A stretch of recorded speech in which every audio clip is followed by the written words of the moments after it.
OPM semakin brutal, tembak mati pilot Selandia Baru, tubuhnya dibakar bersama helikopter. Organisasi Papua Merdeka OPM Papua kembali melakukan penyanderaan terhadap warga.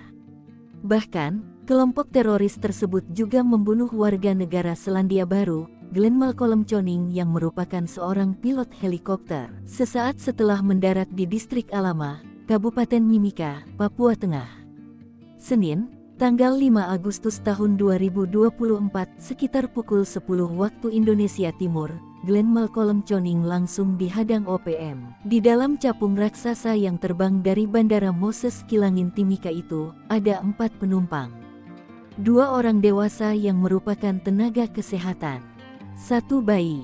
1 lainnya anak-anak. Kelompok separatis itu lalu menggiring pilot helikopter milik PT Intan Angkasa Air Service, Glenn Malcolm Choning ke tengah lapangan. Demikian pula 2 tenaga kesehatan, bayi serta 1 anak-anak. Glenn langsung ditembak dari jarak dekat. OPM lalu menggotong tubuh Choning ke helikopter. Kemudian memantik api. Capung raksasa itu pun terbakar bersama tubuh Choning. Kepala Operasi Damai Cartens 2024, Brigjen Faizal Ramadhani mengatakan, identitas pilot yaitu Mer.